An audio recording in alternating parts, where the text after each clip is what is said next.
मैं भारत को भारतीयता की मान्यता के आधार पर फिर से खड़ा करना चाहता हूं, उस काम में लगा हूं।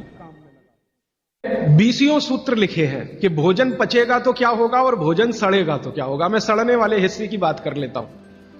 वो कहते हैं कि भोजन अगर सड़ना शुरू हुआ तो सबसे पहले गैस बनेगी, वायु बनेगी, वायु, और ये वायु आपकी जिंदगी हराम कर देगी। लेकिन आज के जो सूत्र हैं वो जिंदगी का फंक्शनल हिस्सा है।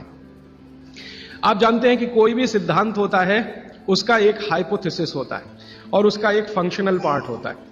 तो आज से जो शुरू हो रहा है वो फंक्शनल पार्ट है। इस फंक्शनल पार्ट में सबसे पहला सूत्र बागभट्ट जी का। बागभट्ट जी के लिए उनके 7000 सूत्र सभी महत्व के हैं, सभी महत्व के। उन 7000 में से मैंने कुछ चुनकर निकाले हैं जो मुझे लगता है 2007 के हिसाब से बहुत महत्व के हैं। हो सकता है 3500 साल पहले कोई सूत्र बहुत महत्व के हों और अब 2007 में हमारी जीवन शैली के हिसाब से वो उतने महत्व के ना हो, क्योंकि बागभट्ट जी ने जिस जीवन शैली में रहते हुए वो सूत्र लिखे हैं वो ऋषि मुनियों की जीवन शैली है। आपकी जीवन शैली और ऋषि मुनियों की जीवन शैली में थोड़ा अंतर है।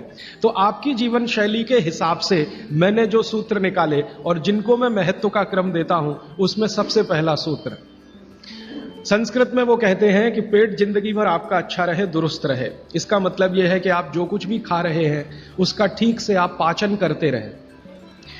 वो कई बार ये लिखते हैं अपने सूत्रों में कि खाना महत्व का नहीं है, खाने को पचाना महत्व का है। आपने खाने को खाया ये इतना महत्व नहीं है, जिसको आपने खाया उसको पचाया ये ज्यादा महत्व का है। क्योंकि भोजन पचेगा तो रस बनेगा, उसी रस में से मांस, मज्जा, रक्त, मल, मूत्र, वीर्य, मेद ये सब बनेगा, अस्थियां बनेंगी और वही आपके शरीर के लिए आगे जीवन में काम आएंगी। तो खाया वो महत्व का, उससे भी ज्यादा महत्व का खाया हुआ पचाया। तो वो कहते हैं कि पेट हमेशा दुरुस्त रहे, माने पाचन क्रिया आपकी हमेशा अच्छे से चलती रहे। इसके लिए पहला सूत्र उन्होंने लिखा भोजनांते विषम वारी। ये पहला सूत्र मेरे हिसाब से, उनके हिसाब से नहीं, मेरे हिसाब से पहला सूत्र भोजनांते विषम वारी। इसका सीधा सा अर्थ है भोजन के अंत में पानी पीना विष पीने के बराबर है। सूत्र यह है भोजन अंते, भोजनांते। आप जानते हैं संस्कृत में मिला के कहने की परंपरा है। भोजन अंते माने भोजन के अंत में, भोजनांते विषम वारी। विष समझते हैं आप, जहर, जहर जैसा क्या है? पानी। भोजन के अंत में पानी जहर के जैसा है, विष के जैसा है। यह सूत्र है। अब इसको थोड़ा व्याख्यायित करता हूं ताकि समझ में आए।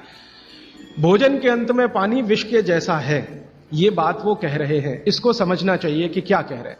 सूत्र उतना ही है, समझने के लिए मैं आपको बहुत उदाहरण दूंगा ताकि आप जल्दी पता कर पाए। बागभट्ट जी ने एक सूत्र में यह कहा है कि हमारा जो शरीर है इसका जो मुख्य स्थान पेट है, इसमें एक स्थान होता है पेट के अंदर, नाभि, लेफ्ट साइड में, नाभि से थोड़ा ऊपर जहां मेरा हाथ रखा हुआ है, इस स्थान को कहते हैं जठर।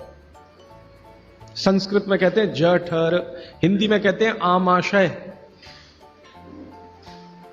जठर, आमाशय, अंग्रेजी में चाहे तो एपिगैस्ट्रिकम।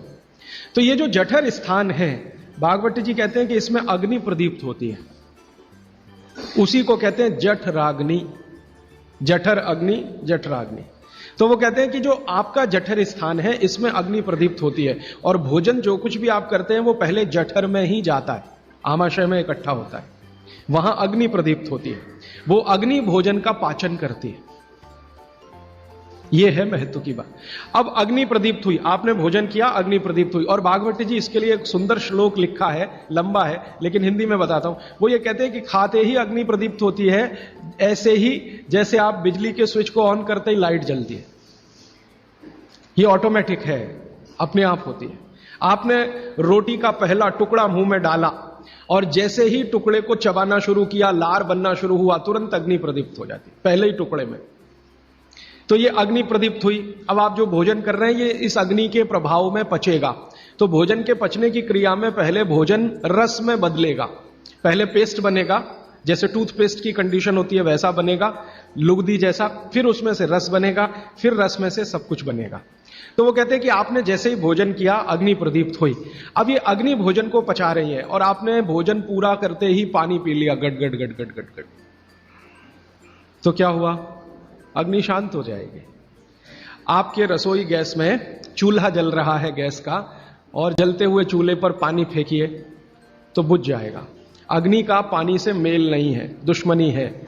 तो आपके पेट में खाना खाते ही अग्नि जल रही है। अब आपने पीछे से गिलास 2 गिलास पानी पी लिया, कोई लोग तो लोटा भर के पी लेते हैं, कई लोग तो भोजन से ज्यादा पानी पी लेते हैं। तो ये जो पानी गया, इसने अग्नि को शांत कर दिया। अब अग्नि शांत हो गई तो फिर भागवत जी कहते हैं भोजन पचेगा नहीं, वो सड़ेगा। अब उन्होंने 20 सूत्र लिखे हैं कि भोजन पचेगा तो क्या होगा और भोजन सड़ेगा तो क्या होगा। मैं सड़ने वाले हिस्से की बात कर लेता हूं। वो कहते हैं कि भोजन अगर सड़ना शुरू हुआ तो सबसे पहले गैस बनेगी, वायु बनेगी, वायु। और ये वायु आपकी जिंदगी हराम कर देगी। और ये वायु की तीव्रता जब बढ़ेगी तो गले में जलन होगी, छाती में जलन होगी, पेट में जलन होगी। फिर और ज्यादा तीव्र अगर ये हो गई वायु तो ये शरीर में जाएगी, घूमेगी, क्योंकि वायु को पकड़ना मुश्किल है, जहां स्थान मिलता है वहीं जाती है। तो ये वायु पूरे शरीर में घूमेगी तो सिर घूमेगा, आपको चक्कर आएंगे, सिर में दर्द होगा, पीठ में भी दर्द हो सकता है, हृदय स्थान पे भयंकर दर्द हो सकता है। कई बार तो इतना दर्द होता है कि आपको लगेगा कि हार्ट अटैक आ गया, लेकिन वो वायु का दर्द है, हार्ट अटैक नहीं।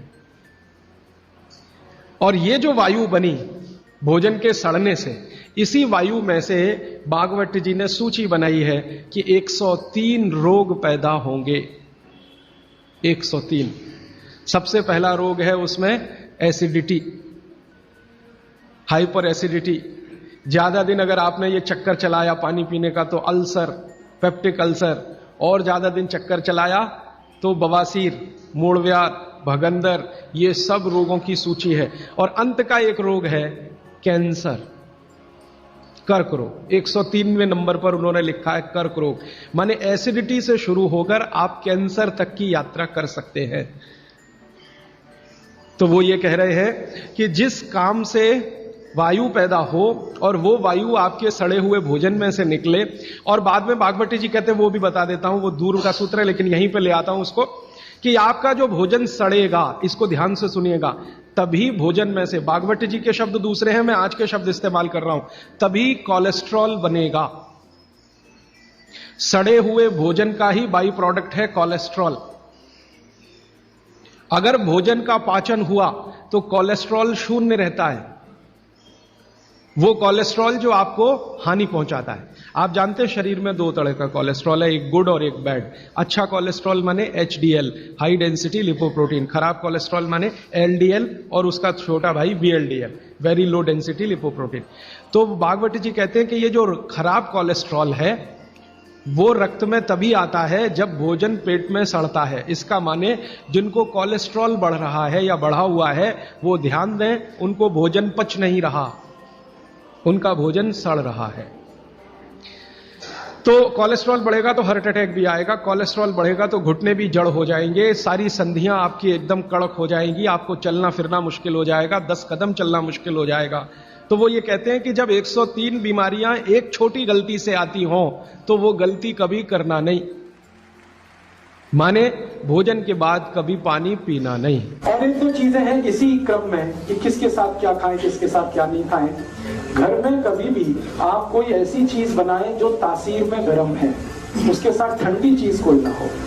जैसे आजकल मैंने देखा है, हम गरम गरम खाना खा के आइसक्रीम जरूर खाते हैं, अपना सत्यानाश करते। और ये सत्यानाश कैसे होता है? कोई आपको शादी में बुलाता है इनविटेशन देके कि आइए और हमारे यहाँ गरम डिनर खा के आइसक्रीम खा के मर के जाइए, और एक नहीं खाइए, डबल खाइए।